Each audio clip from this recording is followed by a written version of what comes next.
नमस्कार, बहुत स्वागत है आप सबका। मैं पुनीत पाठक और आप देख रहे हैं मध्य प्रदेश का खास बुलेटिन। बोल रहा है मध्य प्रदेश। दिन भर की बड़ी खबरें विस्तार से आपको दिखाएंगे, लेकिन सबसे पहले प्रदेश की बड़ी खबरें हैं क्या, देख लीजिए। सबसे पहले बात करेंगे माध्यमिक शिक्षा मंडल के उस आदेश की जिसमें 12वीं का कोई भी छात्र अब फेल नहीं होगा। 10वीं के 5 विषयों के अंकों के आधार पर 12वीं का रिजल्ट घोषित होगा। बिजली बिल को लेकर अहम खबर, कमलनाथ ने सीएम शिवराज को पत्र लिखा है। इधर रायसेन के सिलवानी में 2 युवक 2 युवतियों को शादी का झांसा देकर रायसेन लाए और फिर जान से मारने की कोशिश की। रतलाम में एक डॉक्टर ने इलाज की आड़ में रेप की वारदात को अंजाम दिया। तो मध्य प्रदेश की ये 4 बड़ी खबरों पर विस्तार से नजर। इसके अलावा अहम हलचल भी आपको बताने वाले हैं। चलिए शुरुआत करते हैं छात्रों से जुड़ी खबर के साथ। मध्य प्रदेश में शिक्षण संस्थानों को लेकर मुख्यमंत्री शिवराज सिंह चौहान ने बड़ा फैसला किया। उन्होंने कहा कि 1 जुलाई से स्कूल को लेकर के जो फैसला था वो हो चुका है। स्कूल खुलेंगे लेकिन बच्चे नहीं आएंगे, बच्चों को बुलाया नहीं जाएगा। ये बात उन्होंने शैक्षणिक गतिविधियों को लेकर मंत्री समूह के साथ प्रेजेंटेशन के दौरान कही। सीएम ने कहा शैक्षणिक संस्थानों को शुरू करने के लिए 100% टीकाकरण और कोविड गाइडलाइन का पालन जरूरी है। तीसरी लहर भयंकर रूप न ले पाए उसके पहले हमें सभी तरह की सतर्कताएं बरतनी पड़ेगी, तैयारियां करनी है। इसके साथ BAMS, BHMS, BUMS की सभी परीक्षाएं जुलाई के आखिर तक ऑफलाइन होंगी। प्रदेश में भी स्कूल शिक्षा ऑनलाइन और टीवी के माध्यम से ही दी जाएगी। बच्चों को कक्षाओं में बुलाया नहीं जाएगा। व्हाट्सएप के माध्यम से पाठ्यपुस्तक के आधार पर वर्कशीट उपलब्ध कराई जाएगी।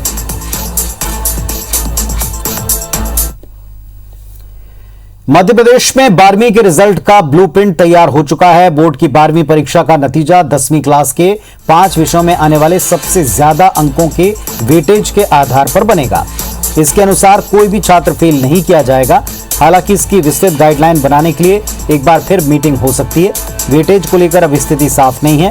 परीक्षा 2021 की नियमित और प्राइवेट सभी छात्रों को उनकी कक्षा 10वीं के सर्वश्रेष्ठ 5 विषय के विषयवार अंकों के आधार पर एक रिजल्ट बनाने पर सहमति जरूर बनी है। नियमित हो या प्राइवेट हो, किसी भी छात्र को फेल नहीं करेंगे। कक्षा 10वीं के विषयों के आधार पर परीक्षा परिणाम तैयार करने की एक विस्तृत कार्ययोजना का जिम्मा माध्यमिक शिक्षा मंडल को सौंपा गया है। अगर रिजल्ट में कोई छात्र संतुष्ट नहीं होता तो अलग से भविष्य में आयोजित परीक्षा में बैठ पाएगा।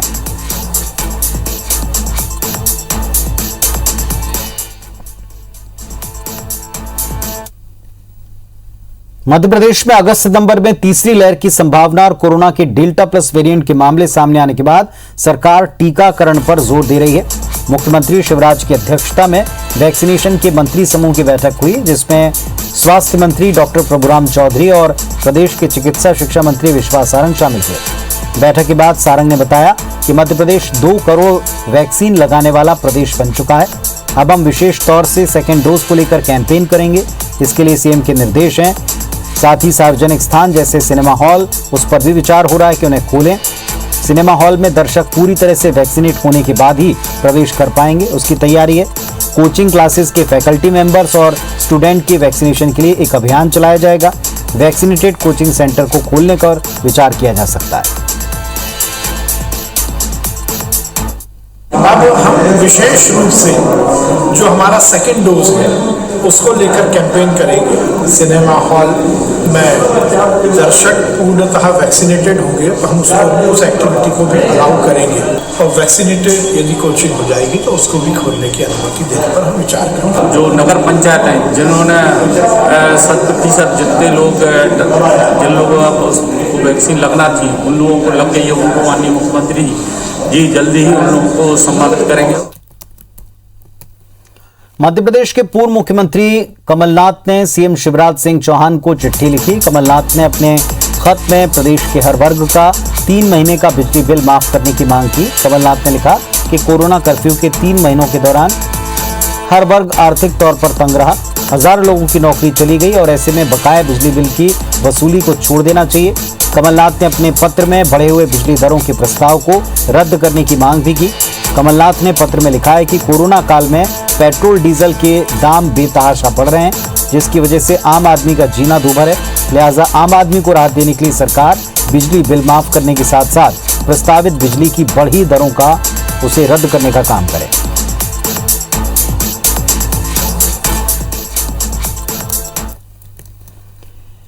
राज्यसभा सदस्य विवेक तनखा ने कांग्रेस के लीगल सेल के राष्ट्रीय अध्यक्ष का पद छोड़ दिया है। उन्होंने ट्वीट कर इस बात की जानकारी दी। बता दें आपको, तनखा कांग्रेस के नाराज नेताओं के समूह G23 में शामिल थे। ट्वीट में उन्होंने लिखा है, AICC की लीगल डिपार्टमेंट के अध्यक्ष पद पर 5 साल तक काम किया। ये काफी लंबा अंतराल रहा। उन्होंने कांग्रेस अध्यक्ष और सभी साथियों के विश्वास, सहयोग और तालमेल के लिए धन्यवाद दिया। तनखा ने आगे लिखा कि अब नए लोगों को ये जिम्मेदारी मिलनी चाहिए।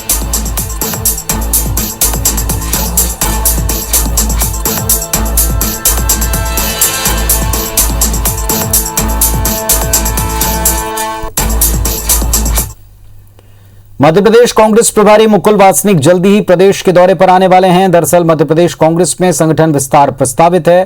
कांग्रेस नेताओं को उम्मीद थी कि उपचुनाव के बाद मुकुल वासनिक का दौरा होगा और लंबे अरसे से खाली पड़े पदों पर नियुक्तियां होंगी। मध्य प्रदेश में महिला कांग्रेस अध्यक्ष का पद खाली है।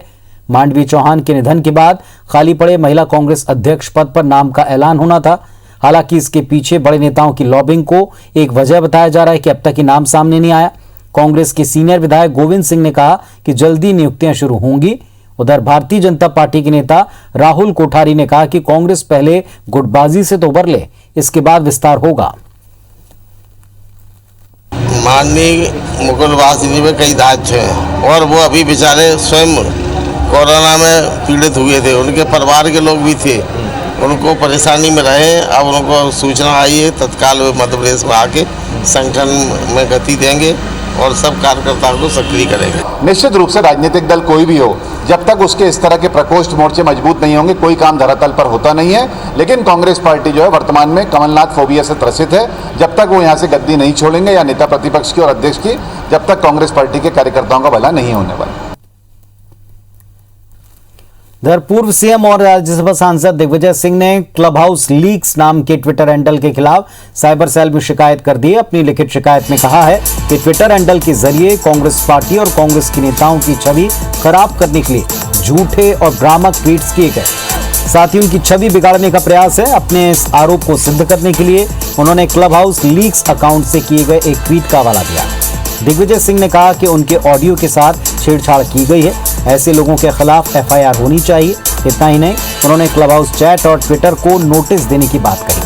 वहीं गृह मंत्री नरोत्तम मिश्रा ने कहा, सुर्खियों में बने रहने के लिए दिग्विजय सिंह ऐसा अक्सर करते रहे हैं। जिन लोगों ने एडिट किया, जिन लोगों ने तोड़ मरोड़ कर प्रस्तुत किया, उनके खिलाफ तो होना ही चाहिए। लेकिन उस तोड़े मरोड़े एडिटेड कॉपी को जिन लोगों ने रीट्वीट किया, उनके खिलाफ भी FIR दर्ज होना चाहिए। देखो, दिग्विजय सिंह जी एक लंबे समय से चर्चा में रहने के लिए ऐसे साइबर सेल में जाते रहे हैं। पहले भी वो 3-3, 4-4 दिल्ली से वकील लाके, आज से 5-7 साल पीछे जाओगे आप, SIT के पास गए थे, हाई कोर्ट के अंदर गए थे, और जो सब उनका हश्र हुआ वो इसका हश्र होने वाला है। बीजेपी अपने शीर्ष नेताओं की छवि दुरुस्त करने के लिए अलग अलग प्रयोग करती रही है। मध्य प्रदेश बीजेपी ने एक ऐसा ही बड़ा फैसला लिया है। PDS के तहत मिलने वाले अनाज को प्रधानमंत्री नरेंद्र मोदी और CM शिवराज सिंह चौहान की तस्वीर लगे थैले में दिया जाएगा। अन्न महोत्सव में हितग्राहियों को थैले में अनाज रखकर दिया जाएगा। केंद्र सरकार नवंबर महीने तक हितग्राहियों को निःशुल्क राशन दे रही है और इसके साथ ही प्रदेश सरकार ₹1 किलो उचित मूल्य का राशन भी देगी।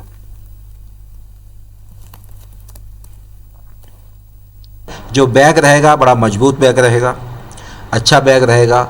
उसमें भी जो अन्नदाता है जो दे रहे हैं उनका फोटो माननीय प्रधानमंत्री जी का, माननीय मुख्यमंत्री महोदय का उस बैग में लगाने वाले हैं। भाव एक ही है कि गरीब आदमी को कैसे खाद्यान्न उनके घर तक और ईमानदारी से ट्रांसपेरेंट प्रक्रिया में चला जाए।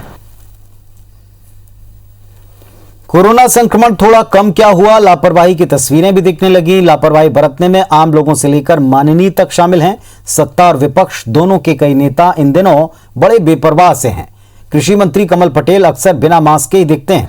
वहीं जागरूकता के लिए सर्वाधिक अपील करने वाले गृह मंत्री नरोत्तम मिश्रा अक्सर बिना मास्क के नजर आए हैं। यह स्थिति कांग्रेसी नेताओं की भी है। प्रदेश कांग्रेस दफ्तर में पूर्व मंत्री जीतू पटवारी की प्रेस वार्ता हुई। यहां सभी कोरोना से बिल्कुल बेफिक्र दिखे। बीते दिनों भोपाल दौरे पर आए बीजेपी के राष्ट्रीय महासचिव कैलाश विजयवर्गीय भी कोविड गाइडलाइन का पालन करना भूल गए। बीजेपी नेता ज्योतिरादित्य सिंधिया से लेकर मुख्यमंत्री शिवराज की नसीहतों का कोई असर इन नेताओं पर दिखा नहीं। लेकिन हम देखते हैं मास्क उतर जाता है, मस्ती के मूड में जाते हैं फौरन, वो फिर बहुत खतरनाक हो सकता है। इसलिए दोनों चीजें कोविड एप्रोप्रिएट बिहेवियर, कोरोना संक्रमण को रोकने के अनुकूल व्यवहार। मास्क ऊपर करो नाक के ऊपर, और घर वालों को भी कहो अभी कोरोना गया नहीं है, डेल्टा खत्म हो गया, डेल्टा प्लस शुरू हो रहा है।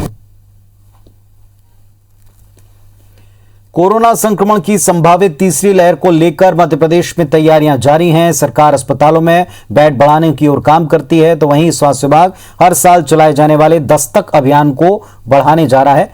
स्वास्थ्य विभाग और महिला बाल विकास विभाग मिलकर दस्तक अभियान के जरिए घर घर सर्वे का काम करेंगे। प्रदेश भर में 19 जुलाई से इसकी शुरुआत हो जाएगी। आंगनबाड़ी कार्यकर्ता, आशा उषा कार्यकर्ता घर घर जाकर बच्चों का सर्वे करेंगे और यदि किसी भी बच्चे में कोविड लक्षण दिखेंगे तो उसकी टेस्टिंग कराई जाएगी। एनएचएम के संचालक ने बताया कि दस्तक अभियान के जरिए प्रदेश में शिशु मृत्यु दर को कम किया। इस साल इसमें कोरोना की तीसरी लहर के खतरे के लिए ये सर्वे होगा। देखिए, दस्तक अभियान हम लोग 19 जुलाई से 18 अगस्त तक करने जा रहे हैं। ये हर वर्ष 2 बार होता है और इस वर्ष भी रखा है, और इससे हम लोगों ने ये देखा है कि बाल मृत्यु दर में काफ़ी कमी आई है दस्तक अभियान से। और हम लोगों का जो अचीवमेंट है, भले ही हम IMR में उतना अचीव नहीं कर पाए, लेकिन बाल मृत्यु दर में हमने काफ़ी कमी लाया है। पेट्रोल डीजल के बढ़ते दाम के विरोध में ट्रक संचालक काला दिवस मना रहे हैं। इंदौर में ट्रक ऑपरेटर ने काला झंडा लेकर केंद्र सरकार के खिलाफ नारेबाजी की। विरोध स्वरूप ट्रक संचालकों ने पूरे ट्रांसपोर्ट नगर में काले झंडे लहराए, संभागायुक्त को ज्ञापन सौंपा। ट्रक संचालकों की मांग है कि पेट्रोल डीजल के दाम कम करते हुए डीजल को GST में शामिल करें। जबलपुर में भी all India truck owner association ने काला दिवस मनाया। ट्रक मालिकों ने अपने ऑफिस और ट्रकों के केंद्र सरकार के विरोध में काले झंडे लगा दिए। जिला प्रशासन को सीएम और केंद्र सरकार के नाम ज्ञापन सौंपा।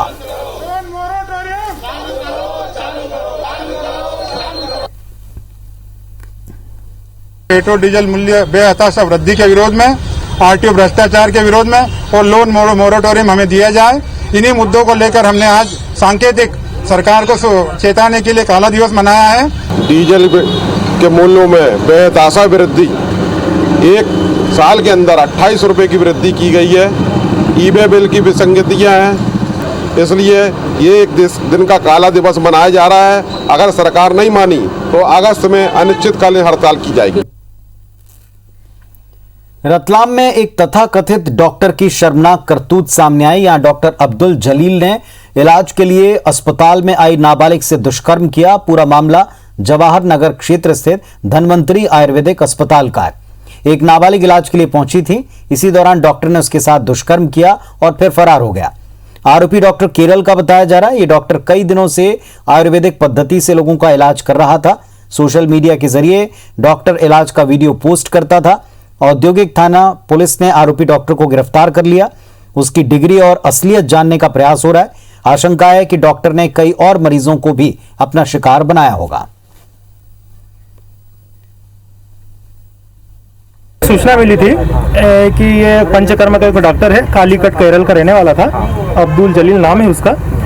सूचना मिली थी कि एक लड़की थी, वो उसको चक्कर की कोई प्रॉब्लम था तो वहाँ इलाज करवा रही थी वो, तो इसने उसके साथ बलात्कार किया है और सूचना पर अपन ने 376 का मुकदमा कायम किया है, उसको गिरफ्तार किया है। मामला विवेचना में है।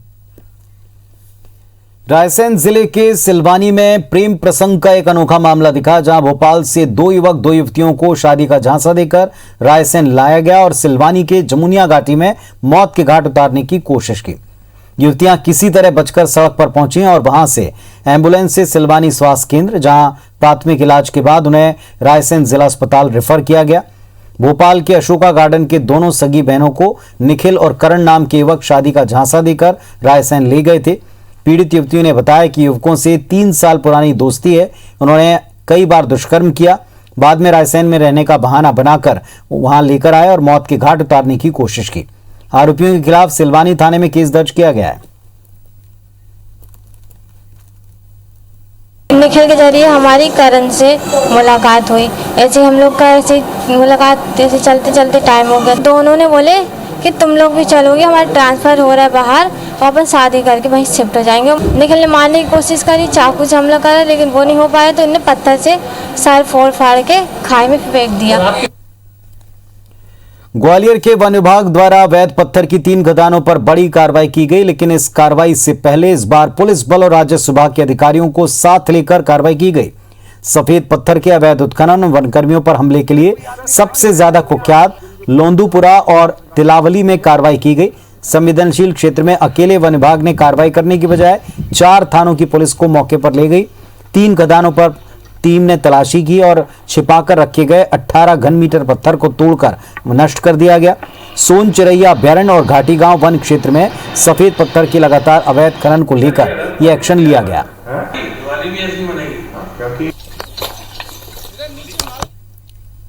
ग्वालियर पुलिस के हाथ एक बड़ी कामयाबी लगी है। चर्चित ज्योतिषाचार्य मनोज शर्मा, उसके बेटे प्रफुल्ल शर्मा, बेटी साक्षी को गिरफ्तार किया।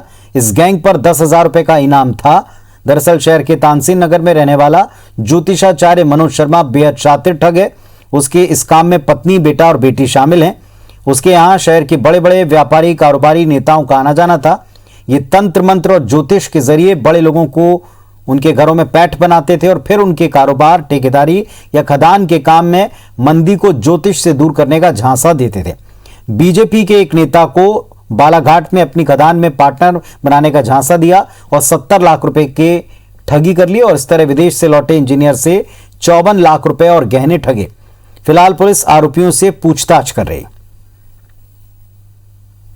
3 साल पहले इसने गलत तरीके से ज्योतिषाचार्य बनकर ये अपना काफ़ी समय से शहर में रह रहे थे और शहर के कई संभ्रांत लोग बैठते थे। मालूम ही चला कि हमारे साथ में जितने भी लोग बैठते थे सभी को इसने 10-10, 20-20, 25, 50 लाख से अपना फंसाया। मनोज शर्मा, उनका पुत्र प्रफुल्ल शर्मा और लड़की साक्षी शर्मा कई दिनों से धोखाधड़ी के केस में फरार थे। प्रफुल्ल शर्मा पर पुलिस अधीक्षक महोदय द्वारा 10,000 का इनाम भी घोषित किया गया था और इन दोनों पर भी 5-5 हज़ार का इनाम घोषित किया गया था। पड़ाव पुलिस और क्राइम ब्रांच और साइबर सेल की मदद से इनको पकड़ा गया है। तो इस बुलेटिन में फिलहाल इतना ही। खबर अपडेट्स के लिए आप देखते रहिए IBC 24। नमस्कार।